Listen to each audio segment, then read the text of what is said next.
Halo, selamat datang di Kamar Sunyi. Kali ini kita akan bercerita tentang makhluk penunggu jembatan Ampera. Malam itu hujan turun, deras banget. Air mengalir deras di sepanjang aspal. Suara gemuruhnya sesekali ketutup sama petir yang menyambar. Langit, jalanan mulai sepi, lampu-lampu, jalan memantul di permukaan jalan yang basah. Di kejauhan, terlihat mobil sedan putih melaju cukup kencang di jembatan Ampera. Padahal jam udah hampir nunjukin pukul 12 malam lewat sedikit. Mobil itu datang dari arah seberang ulu, menuju ke pusat kota. Di dalamnya, ada 3 anak muda, yang baru aja pulang dari nongkrong Rian, yang duduk di balik kemudi, Dinda di sebelahnya, dan Galang di kursi belakang. Tawa mereka masih pecah, di tengah suara hujan yang menghantam kaca mobil. Serius lo, Din? Tadi si barista beneran ngasih "No more low"? Tanya Galang sambil nyengir. Suaranya setengah dikalahin sama suara wiper yang kerja keras ngelap kaca. Dinda ketawa, sedikit malu. Enggak, cuma nanya nama doang kali, lo aja yang ngarep lebih. Mereka bertiga tertawa lagi. Udara di mobil masih hangat, nyaman, dan penuh candaan. Tapi cuma sesaat. Karena detik berikutnya, Rian yang nyetir tiba-tiba diem. Wajahnya berubah tegang. Matanya sekilas ngelirik ke spion tengah. Alisnya langsung mengerut. Gumam Ryan. Pelan. Tadi ada yang duduk di tengah ya? Perkataan itu bikin Dinda dan Galang saling pandang sebentar. Sebelum akhirnya Dinda menoleh ke belakang. Kursi tengah kosong, cuma ada jaket Galang yang tadi dilempar sembarangan. Apaan sih lo, Yan? Kata Galang. Kita cuma bertiga. Dari tadi juga. Tapi sumpah deh, gue tadi lihat ada yang duduk di situ. Ryan ngomong makin pelan, nyaris seperti bisikan. Cewek, rambutnya panjang, nutupin muka, bajunya putih, kuyup banget. Dinda langsung merinding. Ia pelan-pelan ngerapatin jaketnya.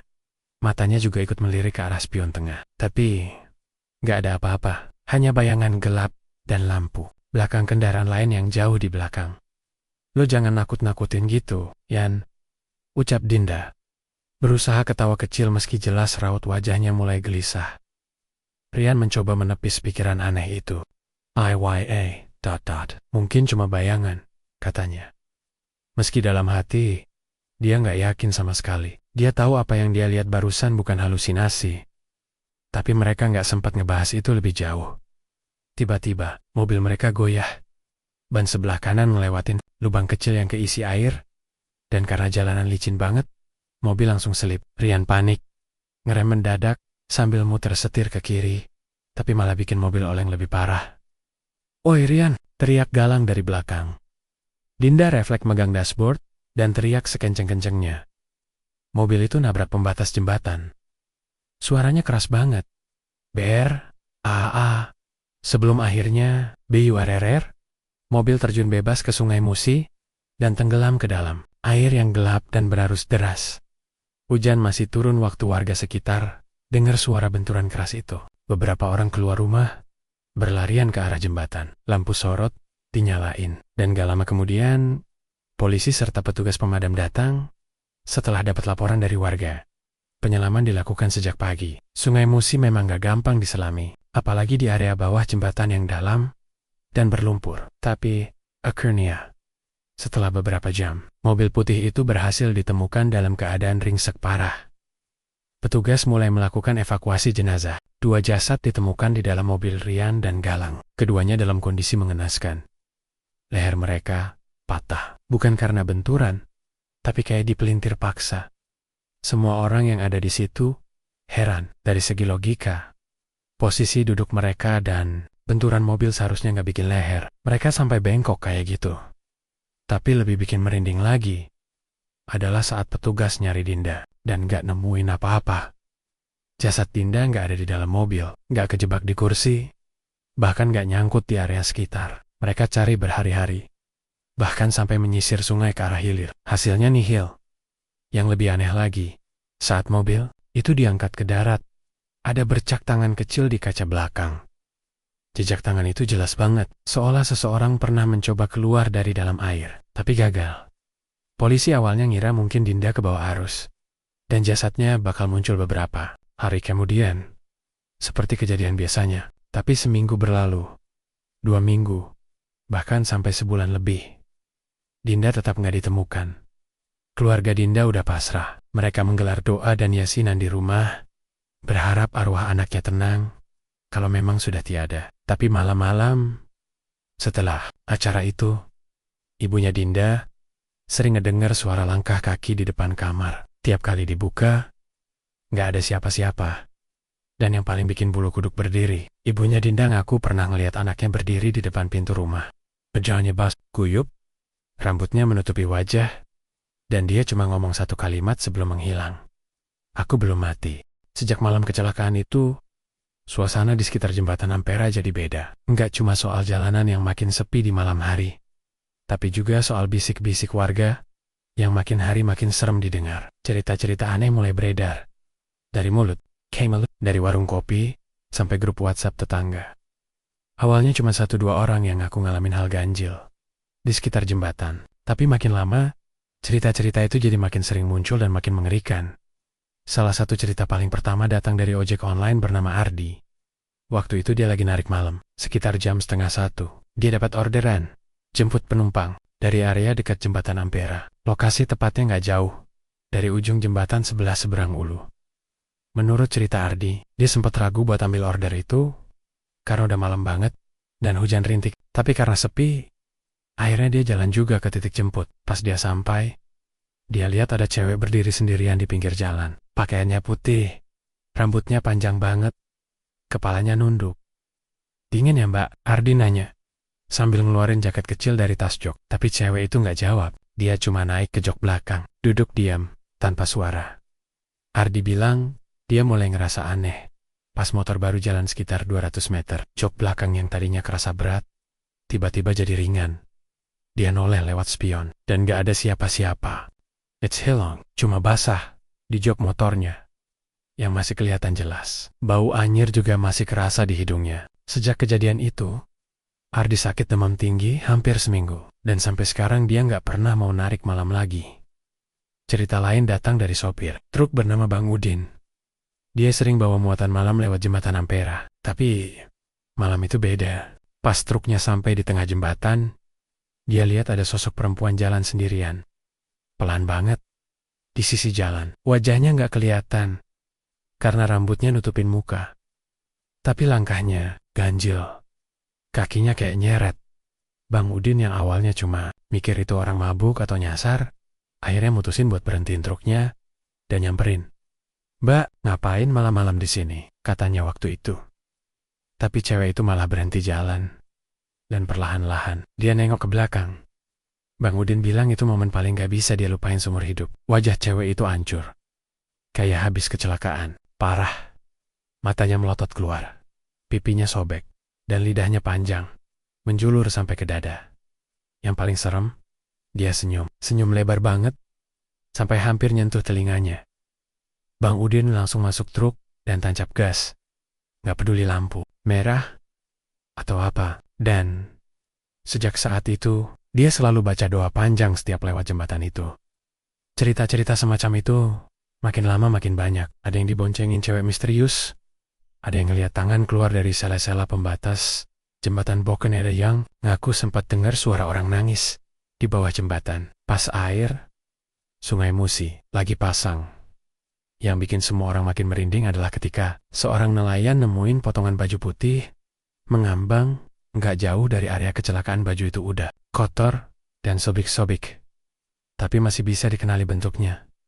Waktu dilipat dan diperiksa, ada satu bros kecil yang masih nempel di lipatan baju. Warnanya emas pudar. Di situ tertulis satu nama kecil yang udah mulai luntur. Dinda.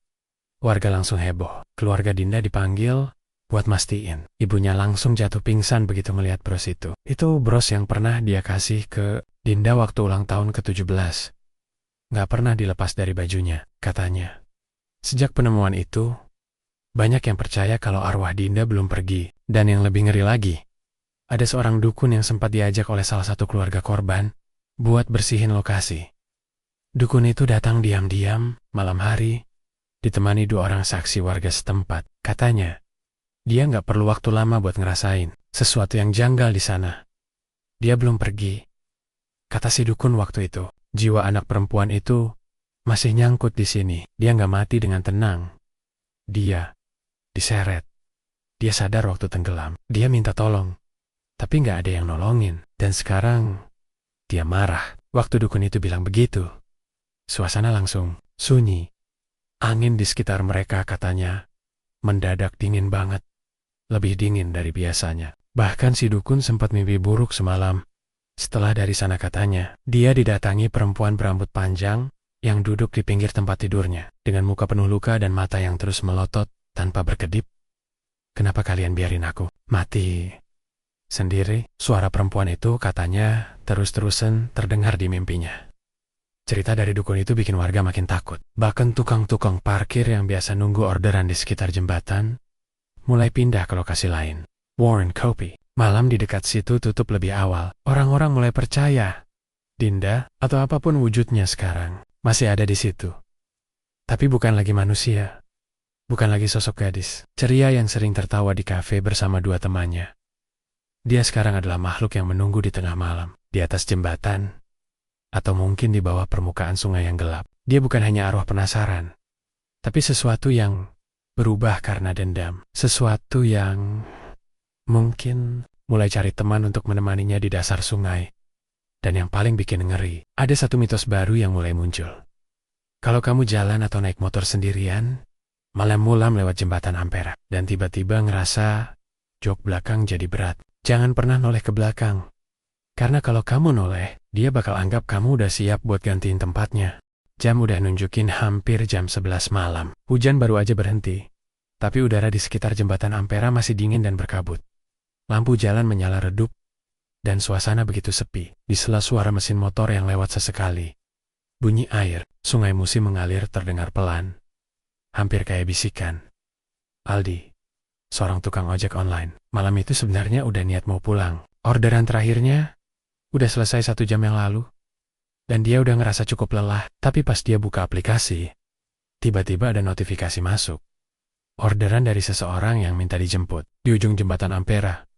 Lokasinya agak nanggung, dan jujur aja, Aldi sempat ragu, bukan karena jauh, tapi karena tempat itu udah mulai terkenal dengan cerita-cerita mistis. Tapi karena niatnya nyari tambahan buat bayar cicilan motor, Aldi akhirnya klik tombol terima. Selang beberapa detik kemudian, masuk pesan dari penumpang. Mas, saya tunggu di ujung jembatan aja ya. Saya takut gelap. Nama di aplikasi cuma tertulis Dinda. Aldi sempat mikir, Dinda, kok familiar ya? Tapi dia anggap itu cuma nama umum. Mungkin kebetulan dia nyalain motor, pakai helm, dan jalan pelan-pelan ke lokasi jemput. Sampai di ujung jembatan, Aldi langsung rasain hell on eye. Entah kenapa, udara di situ kerasa lebih dingin dari jalan-jalan sebelumnya. Bahkan sampai bikin jaketnya nggak cukup nahan angin. Lampu jalan di sisi kanan padam, hanya 1-2 tiang lampu yang masih nyala. Tapi cahayanya temaram banget. Aldi sempat lihat ke sekeliling. Nggak ada siapa-siapa. Tapi waktu dia hampir nyalain ulang aplikasi, buat ngecek lokasi, matanya tertuju ke satu titik. Di dekat pembatas jembatan, berdiri seorang perempuan. Perempuan itu pakai baju putih, panjang sampai lutut, dan rambutnya juga panjang, menjuntai ke depan, nutupin sebagian besar wajahnya. Dari jauh, tubuhnya kelihatan kuyup. Entah karena sisa hujan tadi, atau karena hal lain. Tapi yang bikin Aldi makin merinding, cewek itu berdiri tegak, nggak gerak sama sekali. Permisi mbak, Dinda ya? Aldi nyamperin sambil senyum, berusaha sopan, meski dalam hati udah mulai nggak enak. Cewek itu nggak jawab, dia cuma noleh sedikit, lalu langsung naik ke jok belakang. Gerakannya pelan, kaku banget, kayak bukan manusia biasa. Dingin ya mbak, hujan tadi deras banget. Aldi coba basi-basi, sambil ngidupin motor. Tapi cewek itu tetap diam. Aldi mulai ngerasa nggak nyaman. Apalagi waktu dia mulai jalan, dia nyium bau aneh, bau amis, kayak bau darah dicampur lumpur basi. Oh, it's Macken, nyengat tiap kali dia tarik napas. Dia refleks nengok ke spion buat lihat cewek di belakang. Dan detik itu juga, jantung Aldi hampir copot. Cewek yang tadinya duduk tegak, sekarang berubah posisi. Dia duduk membungkuk, kepala menunduk ke depan, rambut makin berantakan.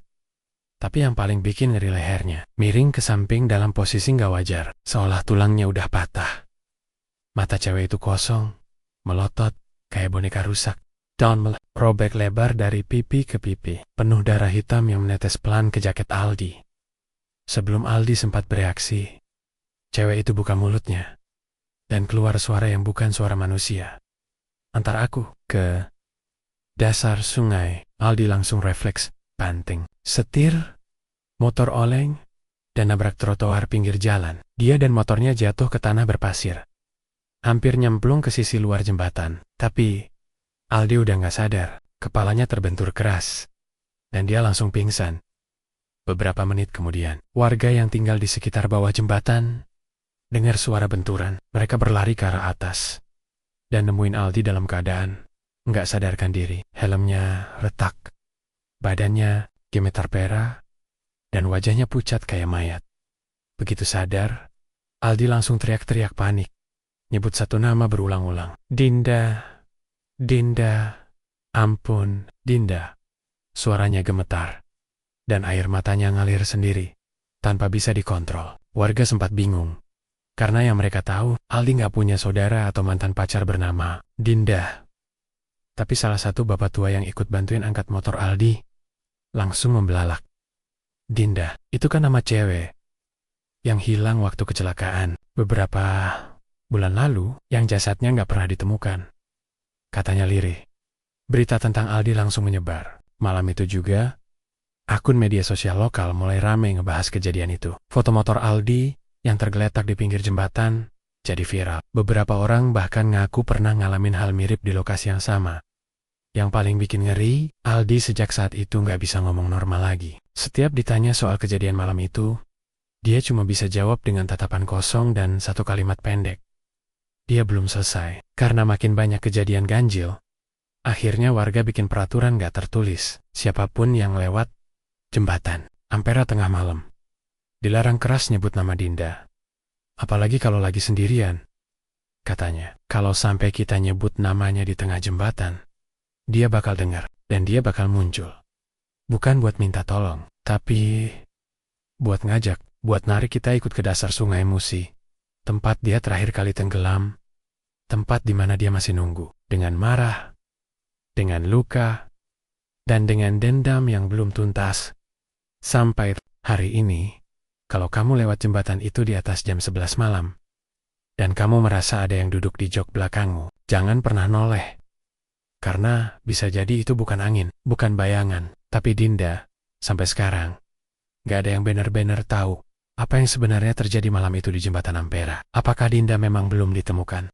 Atau dia nggak pernah benar-benar pergi? Yang jelas, kejadian demi kejadian yang dialami warga bukan cuma sekadar cerita kosong. Terlalu banyak yang ngalamin hal serupa, dan semuanya nunjukin satu hal. Arwah yang meninggal nggak tenang, nggak akan diam begitu aja. Jadi kalau suatu malam, lo lagi lewat jembatan Ampera sendirian, terus tiba-tiba ngerasa angin di belakang, lo jadi dingin, jok motor, kayak ada yang berat, atau lo denger suara pelan, cewek minta tolong, jangan noleh, jangan jawab. Dan yang paling penting, jangan pernah sebut namanya. Karena begitu lo panggil, dia bakal datang.